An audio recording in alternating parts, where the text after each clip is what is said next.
Canly, pour ceux qui ne le savent pas, c'est un organisme à but non lucratif qui appartient aux avocats indirectement. Donc, le Canly, directement, notre seul membre en tant qu'organisme à but non lucratif, c'est la Fédération des ordres professionnels de juristes du Canada qui regroupe tous les barreaux du Canada, plus au Québec, la Chambre des notaires. Donc, on est la seule juridiction où il y a 2 ordres professionnels au Canada. Et donc, indirectement, moi, je me retrouve dans mon travail. Mes stakeholders sont les barreaux du Canada. Je les vois plusieurs fois par année.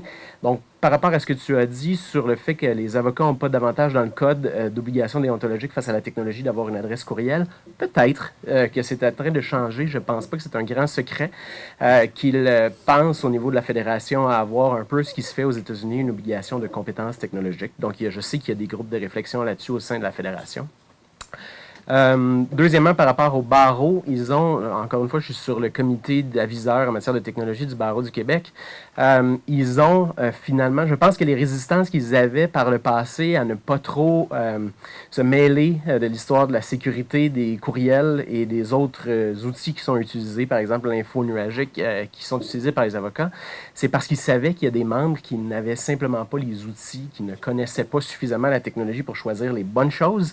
Et je pense que le barreau avait une certaine réticence à faire un crackdown envers ces avocats-là sans proposer de solutions alternatives. Et le barreau, maintenant, ça fait, je pense, un petit peu plus qu'1 an, ils offrent maintenant une solution info nuagique avec des courriels qui respectent toutes les normes de sécurité les plus sévères avec La Fortune, qui à l'origine est une compagnie qui faisait des mémoires d'appel et qui maintenant ont tout un volet technologique. Donc, pour ceux qui sont intéressés à voir ce qu'ils sont offerts, c'est même pas une publicité, finalement, vous faites ce que vous voulez, mais sachez que le barreau vous offre ça maintenant. Je n'ai aucune idée si s'en suivra finalement des démarches un peu plus sérieuses pour essayer de faire en sorte que les membres respectent les normes en matière de sécurité.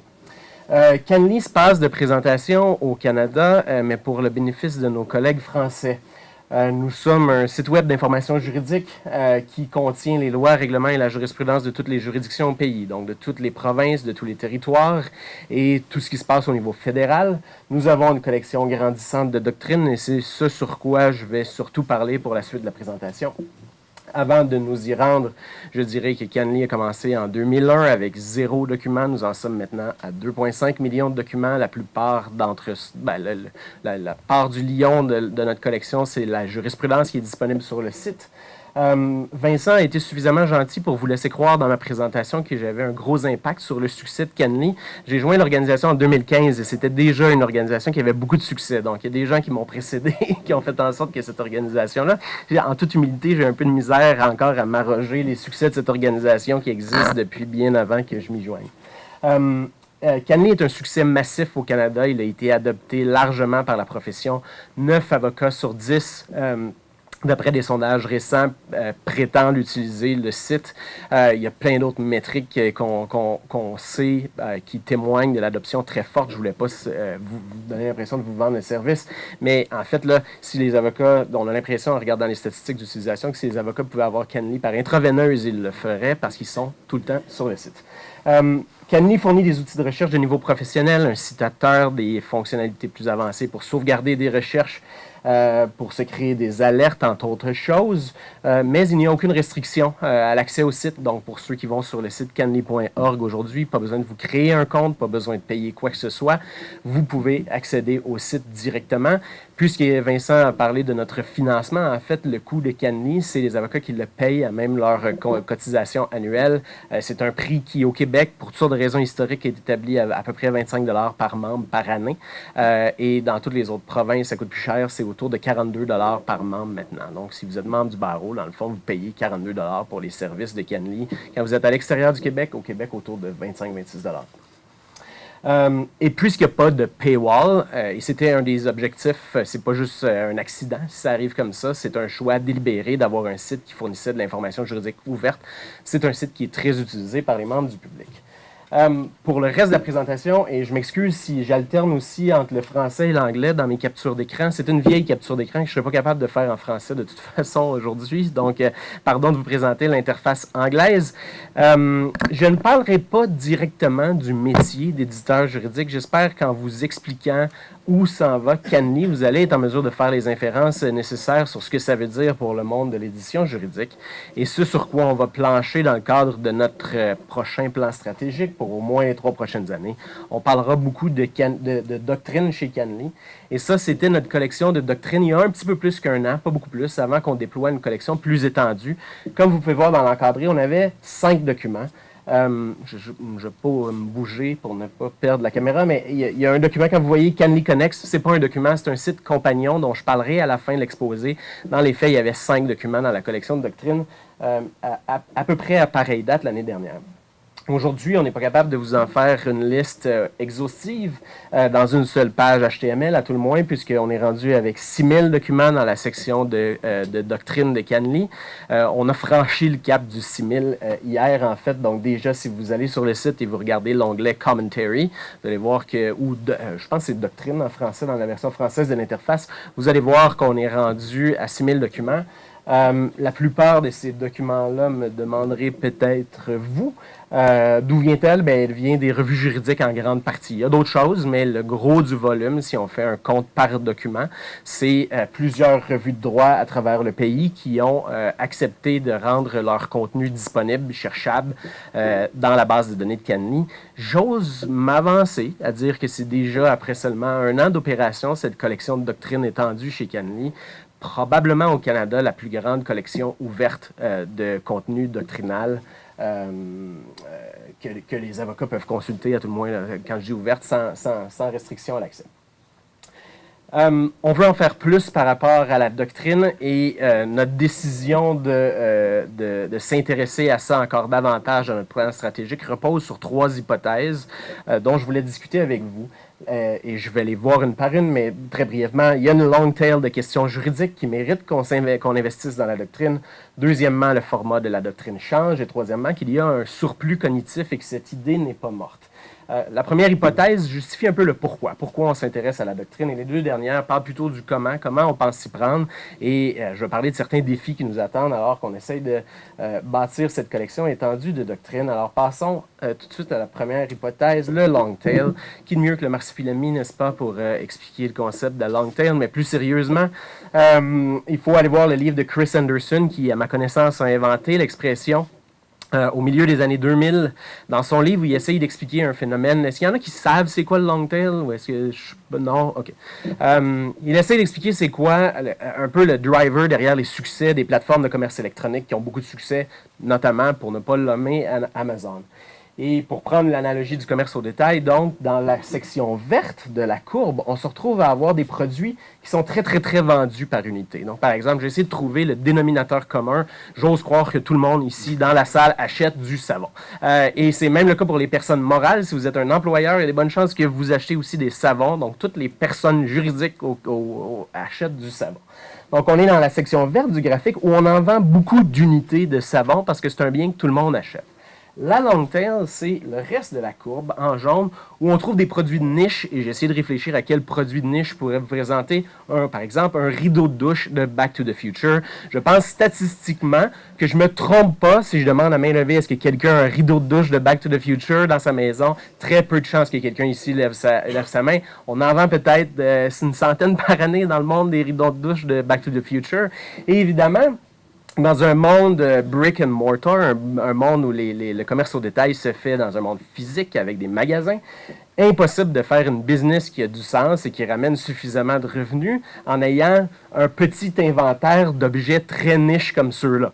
Ça ne fonctionne pas parce que tu vas en vendre 3 unités par année.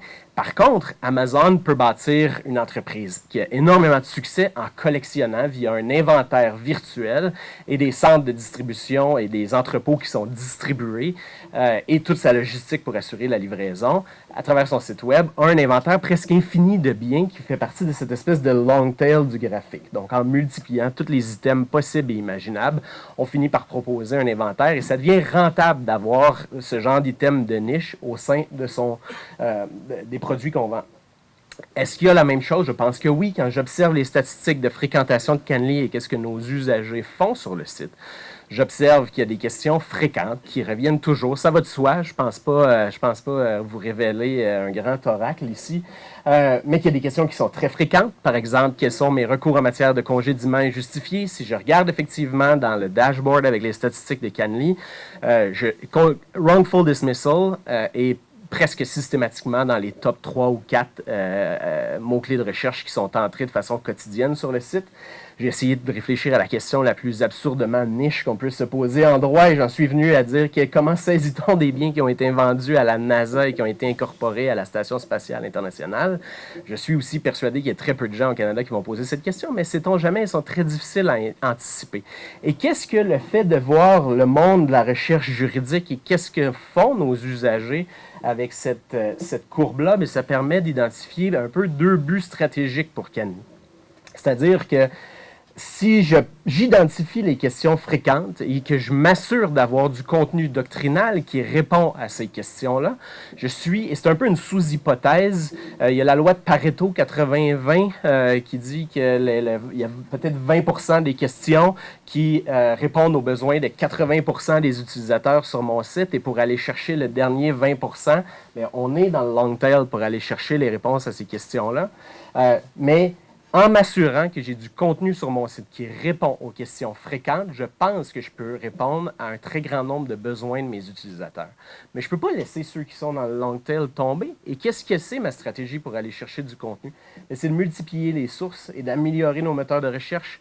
Et c'est très difficile à anticiper quelles vont être les questions les plus bizarres et niches qui vont être posées en droit. Ça vient souvent de l'évolution de la société. Puis boum, il y a une question à laquelle on n'avait pas pensé. Donc, en multipliant le contenu et les sources, on réussit peut-être à avoir une collection qui va répondre à suffisamment de questions de nos usagers dans le long tail. Je crois que nous sommes dotés chez Canly d'un moteur de recherche suffisamment avancé pour éviter qu'en multipliant le contenu, on se retrouve avec une botte de foin dans laquelle il sera très difficile de trouver la proverbiale aiguille, mais il faut quand même faire attention à ça, bien sûr. Et là, vous allez me dire, Xavier, tu devrais avoir honte de venir nous parler d'édition juridique. Tu devrais savoir que ce qui est sexy aujourd'hui en matière de technologie et de droit, c'est de parler d'IA, d'intelligence artificielle et de chatbot. Pourquoi est-ce que vous n'êtes pas en train de simplement piocher dans votre collection de 2,4 millions de documents de droit primaire, donc tout sauf la doctrine, pour essayer de développer des interfaces conversationnelles ou faire de l'intelligence artificielle? Et il y a quelqu'un qui prenait ça en photo, la photo est prise, OK? Et je pense que le labo a bien compris, le laboratoire de cyberjustice a bien compris cette réalité-là. Si vous ne savez pas, je ne sais pas si ça a été discuté ce matin, le fait que le labo avait un prototype de chatbot pour répondre à des questions en matière de régie du logement. C'est une interface conversationnelle. Donc, par exemple, je ne sais pas si vous utilisez Facebook Messenger, c'est du clavardage, mais c'est un robot qui vous répond. On essaye souvent de rendre ça cute pour que ça donne l'impression que tu chattes avec un humain. Et normalement, il est entraîné à partir d'une... Qui ça? HP. Oui. Ben, tout le monde en fait ces temps-ci. Il y a toutes sortes de façons de faire un chatbot. Tu peux en faire un si tu as suffisamment de données. La puissance derrière le chatbot, c'est l'intelligence artificielle. Mais ce qu'on voit de plus souvent pour ceux qui veulent essayer d'en déployer un mais qui n'ont pas suffisamment de données, ça va être strictement rule-based. Dans le fond, c'est un flowchart qui est un peu déguisé en interface conversationnelle. Mais en tout cas... le labo a un chatbot, ou en tout cas un prototype de chatbot qui a l'air de bien fonctionner en matière de régie du logement. Et ça fait du sens. Il y a une raison pour laquelle ils ont choisi la régie du logement. Je ne peux pas participer au choix de ce sujet d'étude, mais c'est parce que si vous regardez sur les 260 000 décisions qui ont été rendues au Québec dans les 3 dernières années et qui sont disponibles dans la base de données de Canly, presque la moitié, ce sont des décisions de la régie du logement. Donc là, on a un cursus qui est suffisamment, pas un cursus, mais un corpus qui est assez important pour aller faire de l'intelligence artificielle. Peut-être même pas, je ne sais pas, mais en tout cas, parce que quand on parle d'intelligence artificielle, on parle parfois de millions et de millions de documents, mais peut-être que c'est suffisant, ou en tout cas, c'est certainement celui qu'on va regarder si on veut essayer quelque chose. Et là, on se dit, bien, on va aller voir un sujet de droit qui est très intense. On va aller voir le droit de la famille. Il y a énormément d'actions, énormément de besoins. Et vous voyez, c'est juste la petite tranche verte dans le diagramme, mais ça représente à peu près 8000 décisions seulement. Il est impossible d'entraîner une intelligence artificielle qui fonctionne avec 8000 décisions dans l'état actuel de la technologie. Donc, j'ai l'impression qu'on saute une étape intermédiaire et je me console dans mon choix stratégique en me disant que Google fait la même chose. Google, si vous cherchez What's a Cat, ils n'ont pas entraîné une intelligence artificielle pour être capable de générer l'explication. Voici, ça c'est un chat et c'est entièrement un robot programmé par Google qui a réussi à comprendre c'est quoi un chat et qui répond à votre question. Google interprète votre requête et ils sont chanceux parce que pour beaucoup de questions de tous les jours, Wikipédia fournit des réponses et Google est très bon à interpréter Wikipédia. Si vous possédez un de ces appareils, les fameux haut-parleurs intelligents comme Google Home, et que vous posez des questions à Google Home, vous devriez avoir réalisé à ce point-ci que ça commence généralement par ces trois mots-là, according to Wikipedia. Et détrompez-vous si vous pensez que Google est une compagnie qui fait un engin de recherche. Leurs objectifs depuis le début de Google, il y a un article qui est intéressant, ceux qui veulent le lire, vous me demanderez la référence. Où au début, il y a un auteur dans Wired qui raconte qu'il a été invité en 2002 à un party chez Google et lui ne comprenait pas le buzz derrière cette compagnie-là.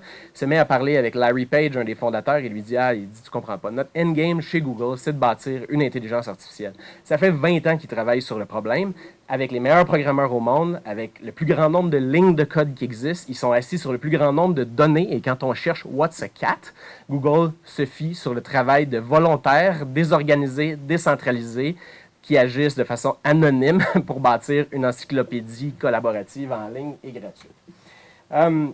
J'espère vous avoir convaincu que c'est une bonne hypothèse d'observer la doctrine et d'essayer de développer notre contenu doctrinal pour continuer d'améliorer notre service. Passons maintenant à la prochaine hypothèse. Et souvent, quand je parle de la doctrine, les gens vont me dire, bon, OK, ben, comment tu vas t'y prendre pour créer ces fameuses monographies dont raffolent les avocats, qui coûtent une fortune, comme le droit criminel en 5 volumes. Et je reconnais qu'il y serait certainement de la valeur derrière la monographie. Quelqu'un qui a fait le travail de faire intellectuellement, de présenter un sujet de droit de A à Z et de le structurer. Ça, n'interprétez pas mes propos comme disant qu'il n'y a pas de valeur à faire ça dans notre monde d'aujourd'hui. Mais Canly a un budget, a des ressources, a du temps et doit maximiser son impact. Et ce que je vous propose dans ma deuxième hypothèse, c'est que le format et le rôle de la doctrine changent et que c'est une opportunité pour Canly de faire autre chose, de répondre à des questions avec du contenu de nature doctrinale, mais qui est différent de la doctrine traditionnelle. Et je m'inspire, ou à tout le moins je regarde beaucoup ce qui se passe dans le monde de la programmation informatique. Je ne sais pas si vous connaissez ce site, ça s'appelle Stack Exchange. C'est un site où les programmeurs peuvent aller poser des questions quand ils ont un bug dans un langage de programmation et il y a des gens qui vont y répondre. Et les réponses vont être, il va y avoir des votes pour les réponses les plus populaires et la communauté encourage beaucoup les programmeurs à fournir des réponses qui sont canoniques. Donc, ils ne vont pas juste fournir tout cuit dans le bec, la réponse exacte au bug, la ligne de code qui va régler le problème, mais à essayer de rédiger un petit article qui explique et qui deviendra la réponse sur Stack Overflow à ce type de problème de programmation informatique. Donc, dans les faits, Stack Overflow a opéré une véritable transformation et si j'avais suffisamment de temps, je vous parlerais des nuances, mais embarquons pas là-dedans. Pour les fins de la présentation d'aujourd'hui, sachez que ça fait une révolution dans le monde de la programmation informatique. De plus en plus, à tort ou à raison, les gens ont cessé d'utiliser les manuels qui vont avec des logiciels et se contentent de, à toute fin pratique, chercher dans Google et de tomber sur du contenu qui est dans Stack Overflow et qui va répondre à leurs questions.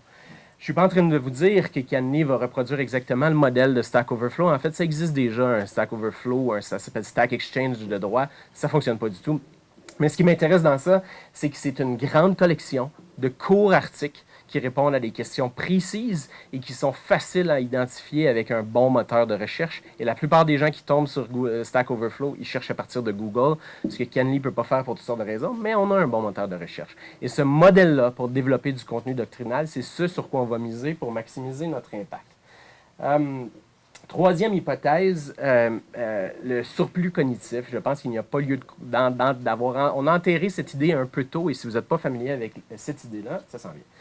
C'est une expression qui a été inventée probablement encore une fois dans le livre de Cognitive Surplus en 2010, où l'auteur essayait d'expliquer le phénomène des wikis, qui à l'époque était, c'était pas tout à fait nouveau, mais on en était rendu au point à l'étudier très sérieusement, le phénomène des wikis, et à dire, mais qu'est-ce qui se passe? Il y a eu une génération avant nous qui ne faisait rien d'autre que regarder la télévision, et il y a une longue introduction dans le livre sur le fait que c'est une génération qui a passé énormément de temps devant la télé, et soudainement on lui donne l'Internet, et poup, de rien naît une encyclopédie presque complète et parfois plus fiable que les encyclopédies qui sont dirigées plus top-down, on sait, il y a des études qui ont comparé le contenu de Wikipédia au contenu de l'Encyclopédie Britannica.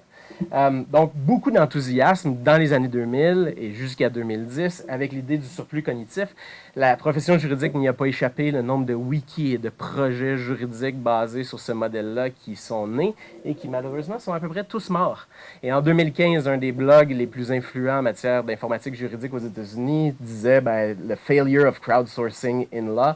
Et ce biais-là en particulier est une espèce de cimetière d'une liste assez triste de sites qui ont commencé avec beaucoup d'enthousiasme et qui ont mis fin à leurs activités. Et dans l'article, il y a même une citation assassine de quelqu'un qui avait commencé un tel site et qui avait dû mettre la clé dans la porte parce que ça n'avait pas fonctionné et qui disait « Je ne savais pas grand-chose à propos des avocats quand j'ai commencé, mais ce que je sais maintenant, c'est qu'ils n'aiment pas la technologie et qu'ils n'aiment pas partager. » Et je pense qu'on a été sévère, ou en tout cas qu'on s'attendait un peu trop de la profession juridique de s'attendre à ce que dès 2015-2010, ils allaient se mettre à participer et rédiger du contenu en ligne. D'abord, le surplus cognitif a toujours existé en droit. Si on a 6000 collections maintenant dans la collection de Canly, pas décision, mais 6000 articles de doctrine, c'est parce qu'il y a des gens qui les ont rédigés et il n'y a rien dans tout ça, il n'y a personne qui a été rémunéré pour rédiger ce contenu-là. Donc, le surplus cognitif a toujours existé en droit. C'est ça que les auteurs de doctrine ont fait de leur temps libre quand ils étaient passionnés par un sujet de droit, voulaient augmenter leur réputation auprès de leurs pairs et rédigeaient. Donc, en droit, on n'avait pas la technologie pour se rendre compte qu'il existait un surplus cognitif, il est là. Et même si je n'avais pas ce précédent-là, je vous dirais, bien, en 2014, il y avait encore des barreaux qui rendaient des opinions déontologiques, à savoir si c'était légal pour les avocats d'utiliser les médias sociaux. Donc, de vous attendre en 2015 que les avocats aient massivement adopté la collaboration en ligne pour générer du contenu, c'était assez agressif.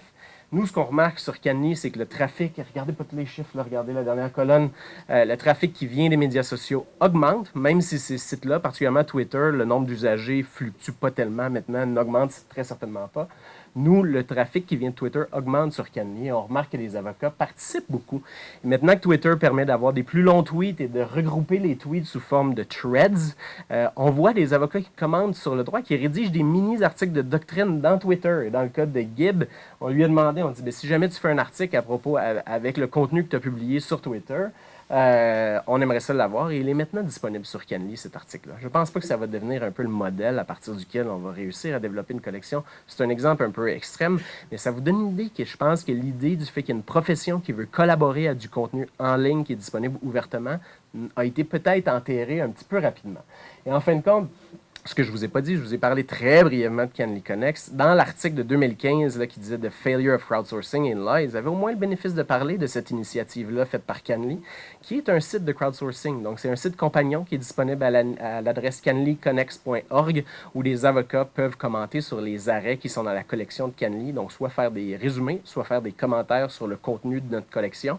Et en faisant ça, on réussit, en le fond, à annoter le droit canadien. Et je pense que c'est un peu la preuve qu'il y a cette énergie-là et cette volonté de rédiger du contenu dans la profession et Canly va continuer d'essayer d'exploiter ça pour fournir le plus grand nombre de réponses aux questions juridiques que se posent nos usagers.